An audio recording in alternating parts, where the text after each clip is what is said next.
अस्सलामुअलैकुम, वेलकम है आप सभी का इस नई वीडियो में। तो जैसे आप सभी को पता है कि परसों जेकेएसएसबी ने जेके पुलिस टेलीकम्युनिकेशन का रिजल्ट डिक्लेयर किया। रिजल्ट डिक्लेयर होते ही फिर से यहाँ पे जेकेएसएसबी पे एलिगेशंस लगने लगे, क्योंकि टेलीकम्युनिकेशन के और फोटोग्राफर के रिजल्ट में अगर हम देखेंगे जिन कैंडिडेट्स की यहाँ पे टॉप रैंक पे रैंक आ रही है, उन कैंडिडेट्स अगर हम आर्मड एग्जीक्यूटिव का रिजल्ट देखेंगे तो उसमें कहीं ना कहीं उनके कुछ के 0, कुछ के 5, कुछ के 10, कुछ के 15 और कुछ के 20 यानी कि मैक्सिमम जो है वो जो टॉपर आए हैं टेलीकम्युनिकेशन के और फोटोग्राफर के रिजल्ट में, उनका एग्जीक्यूटिव आर्मड में बिल्कुल 20 के बिलो यहाँ पे मार्क्स आ रहे हैं। अब इस बीच जेकेएसएसबी पे फिर से वही पुराने वाले एलिगेशंस लगने लगे कि कुछ ना कुछ गड़बड़ हुई है पेपर में।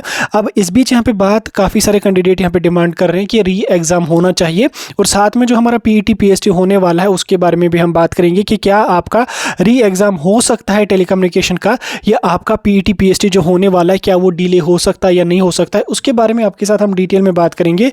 ये वीडियो आपके लिए बहुत ही ज़्यादा इंपॉर्टेंट रहने वाला है। वीडियो को पूरा एंड तक देख लेना, चैनल को भी सब्सक्राइब कर देना, व्हाट्सएप और टेलीग्राम ग्रुप दोनों ज्वाइन कर देना, दोनों की लिंक आपको डिस्क्रिप्शन में मिल जाएगी। तो चलिए वीडियो को शुरू कर लेते, देख लेते हैं यहाँ पे इन 2-3 पॉइंटर्स के बारे में। तो देखिए, टेलीकम्युनिकेशन के रिजल्ट में अगर कोई अंधा भी देख लेगा उसको भी लगेगा कि कुछ ना कुछ गड़बड़ है, यानी कि ये कॉमन सी बात है कि कुछ ना कुछ गड़बड़ है। जिस कैंडिडेट के आर्मड एग्जीक्यूटिव में 5 या 10 मार्क्स हैं, 7 दिन के बाद अगर हमारा टेलीकम्युनिकेशन का पेपर हुआ तो 7 दिन में उसने कौन सा ऐसा मंत्र पढ़ा कि उसके 80 मार्क्स 90 मार्क्स आए, जो कि बिल्कुल पॉसिबल है नहीं। ठीक, जो बिल्कुल गलत हुआ है उसको हम बिल्कुल भी सपोर्ट नहीं करते। लेकिन जो कैंडिडेट यहाँ पे री एग्जाम की मांग कर रहे हैं, उनकी जो री एग्जाम की मांग है वो बिल्कुल गलत है, उसको कोई भी एक्सेप्ट नहीं या कोई भी उसको सपोर्ट नहीं करता। क्योंकि अक्सर अगर हम देखेंगे री एग्जाम की वही कैंडिडेट डिमांड कर रहे हैं जो कैंडिडेट कट ऑफ के काफ़ी बाहर हैं, यानी कि जिन कैंडिडेट्स के 15-20 मार्क्स हैं वही कैंडिडेट यहाँ पे री एग्जाम की मांग करें। हालांकि री एग्जाम का होना या री एग्जाम की मांग करना ये बिल्कुल भी जेन्युइन नहीं है। लेकिन अगर पेपर में कुछ स्कैम हुआ है या पेपर में अगर कोई इन्वॉल्व है जिसने पेपर लीक किया है, पेपर में कोई स्कैम किया है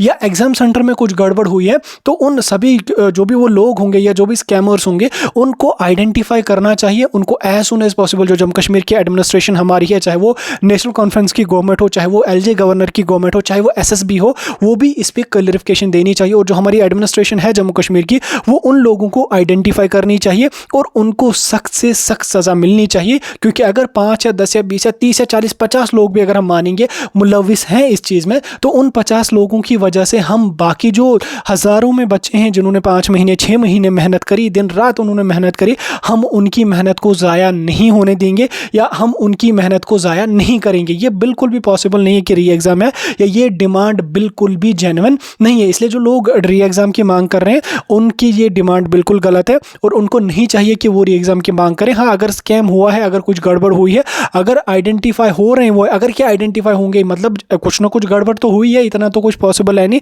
तो एडमिनिस्ट्रेशन को जो वो उन लोगों पे लगाम कसनी चाहिए और उनको as soon as possible arrest करना चाहिए। साथ में जो सर्व सिलेक्शन बोर्ड है उसको भी इस पर क्लैरिफिकेशन देनी चाहिए कि किस तरह से एक कैंडिडेट के अगर एग्जीक्यूटिव आर्मड में 5 मार्क्स हैं या 0 मार्क्स हैं, तो 7 दिन में उसने कौन सा यंत्र ऐसा पढ़ा कि उसको 7 दिन में जो है वो 80 मार्क्स या 90 मार्क्स आ गए। ठीक, उस पर बिल्कुल जो है वो एडमिनिस्ट्रेशन कमेटी बिठानी चाहिए, उसकी प्रॉपर वेरिफिकेशन होनी चाहिए।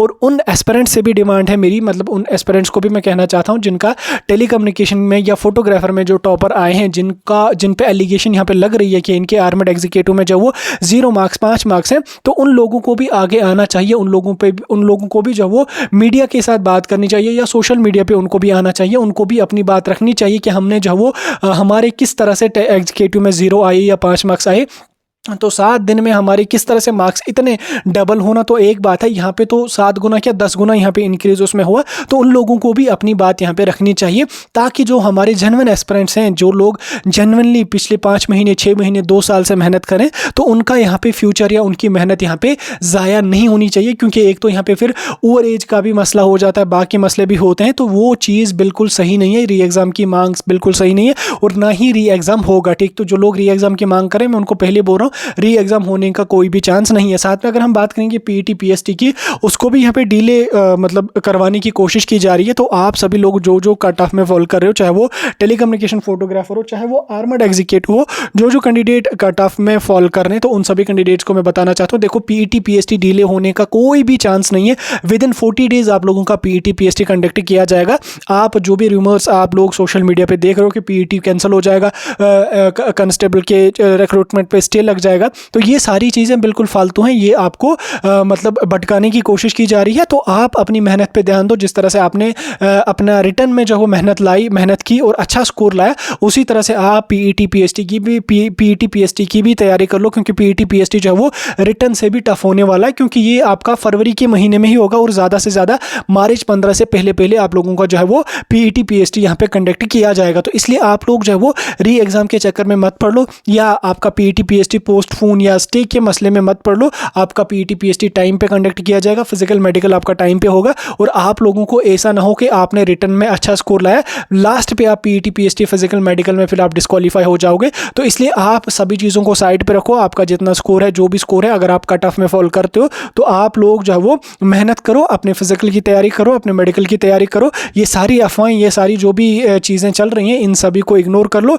ये बिल्कुल जेन्युइन नहीं है, ये बिल्कुल गलत डिमांड है, कैंडिडेट्स की भी गलत डिमांड है, और री एग्ज़ाम की भी। तो ये री एग्ज़ाम की डिमांड जो कैंडिडेट्स की है वो तो गलत डिमांड है ही है, ठीक। बाकी आप फिजिकल की तैयारी करो, अपने काम पे ध्यान दो, और अपना जो भी टारगेट है आपका उस पर फोकस करो। और आपका जो पीईटी पीएसटी होगा वो आपका जो है वो फरवरी के महीने में जम्मू में होगा, और कश्मीर में मार्च के महीने में यहाँ पे कंडक्ट किया जाएगा। काफ़ी कम टाइम बचा है, तो आपको अपनी मेहनत जो है वो डबल ट्रबल करनी चाहिए। बहरहाल मैंने आपके साथ थोड़ा सा डिटेल में डिस्कस किया, बाकी कोई डाउट होगा मुझे कमेंट सेक्शन में पूछ सकते हैं।